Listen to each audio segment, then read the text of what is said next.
Looking forward to the future, 2021, one of the big questions is what are going to be the hot jobs? What are the hot careers? Let's talk about that.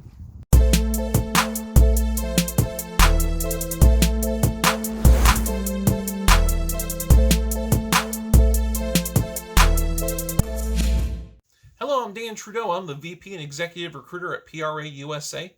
We're a tech recruiting firm that's been in business for 30 plus years.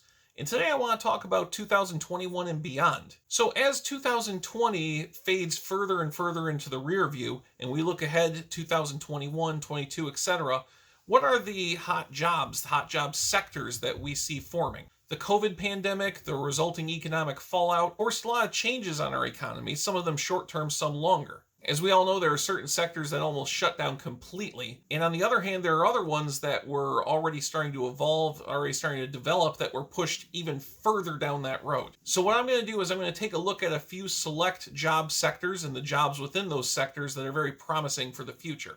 Now, first up, let's take a look at the tech sector. It's no surprise that this sector is still growing because it's been the growing sector for 30, 40 years now. And for a good part of that time, there's been a lack of qualified candidates to fill positions. What that means is if you're in that space, in the engineering and the tech development space, you've seen your salary increase. We expect that to continue. You see, the sector for specialized engineers, including things like software developers, has grown 25% since 2019. Now keep in mind, that's with COVID in the mix. We expect that to continue to grow and accelerate going into the future. What that means is if you've got education, a background in areas like software engineering, electronics design, app development, control systems development, the future will continue to be bright for you. Now this is especially true of the advanced sciences and engineering sector. This includes things such as data science, artificial intelligence, machine learning, etc. This sector is going to continue to grow greatly in the coming years because we're finding more practical applications for the things that this sector develops. And just like before I mentioned in the other engineering areas, there's, large demand, small supply.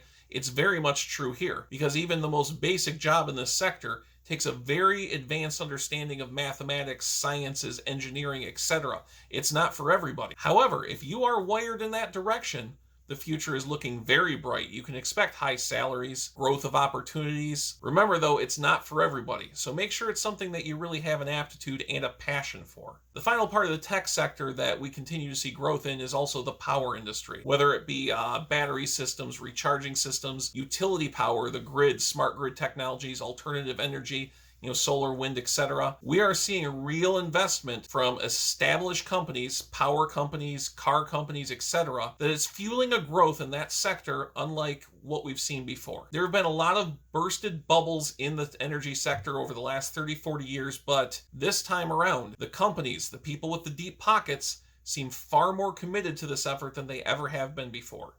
Now, the next space I want to talk about is related to tech. In fact, many people consider it part of tech, and that's e-commerce. I want to talk about it on its own because there's some really unique developments in that sector. Now, when you talk about e-commerce employment, e-commerce jobs, most people think about, people developing apps, people developing software, the guys in the cubicle farms that are constantly adding things in, developing websites, etc. The interesting development in e-commerce is the growth of non-technical jobs. Now, what specifically am I talking about? I'm talking about things like personal shoppers for Ship, Uber drivers, people who do deliveries, either for Amazon, UPS, the Postal Service, etc. And going over to the digital marketing side, people doing things like digital content creation. The people who are actually writing the content you're seeing on the websites and seeing on your phone, creating the videos that go with it. It also includes things like search engine optimization or SEO experts. These are all jobs that are in the e-commerce sector, but are not for technology people. Now, the growth for these positions has grown, depending on the job, anywhere from 30 to 73% since 2019. Now, much of that growth is COVID related. Things like ship shopping obviously has grown exponentially.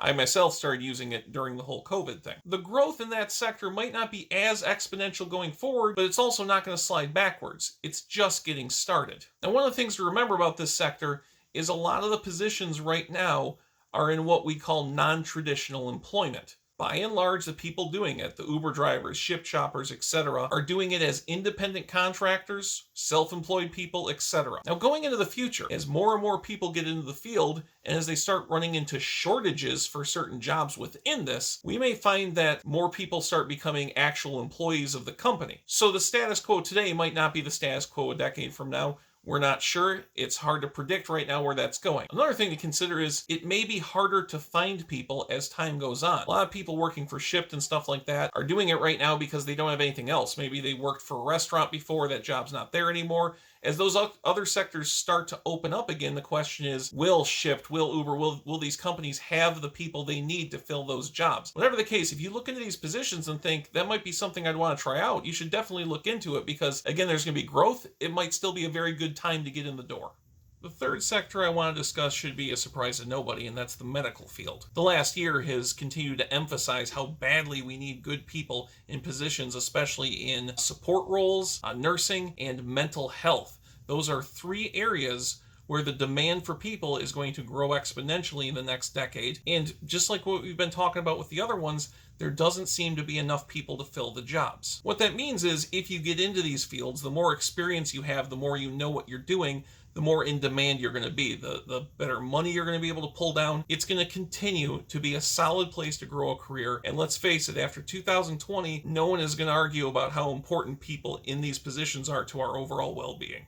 So I think you can see the pattern that's emerging here. We've got rapidly growing fields where there's a shortage or could soon be a shortage of people to fill those jobs. Now, this isn't the only place where it's happening, of course. I just highlighted three areas. We're also dealing with shortages in areas like the trades, carpenters, electricians, plumbers, etc. There's also a shortage of people, it looks like, for teaching jobs, business and sales associates. It's just across the spectrum of many industries. We have a potential labor crunch coming up. Now, if you happen to have the right skills for one of those fields, if you fit into one of those fields, it means higher salaries, better career prospects long term. But it also means that as a society, we've got to start recalibrating how we're educating people, how we're getting people ready for the workforce, because the way we're doing it right now isn't producing the people we need. And even if we do recalibrate it, there's a very real chance that in a lot of these fields, it still won't bridge the gap. So we've got to start thinking of other solutions as well, so this doesn't wind up hurting us. Now, this can be a mix of government solutions, like I said, changes to our education programs. It could also mean that certain industries, certain employers have to recalibrate the way they think about employment in order to fill the gap or make up for the fact that they can't fill the gap. Whatever the case, we need to start fine-tuning our economy for the 21st century, and that effort has to start right now. Now, one thing you can do for yourself is make sure to like, share, and most of all, subscribe to the PRA USA YouTube channel. Under our Focus 2021 initiative, we're going to be offering a lot of advice, information, things here using our 30 plus years of experience that you're going to be able to utilize to get the career that you deserve. That includes everything from actual recruiting services to our 30-minute career counseling sessions to we'll see what the future brings. So again, like, share, subscribe, get the career that you deserve.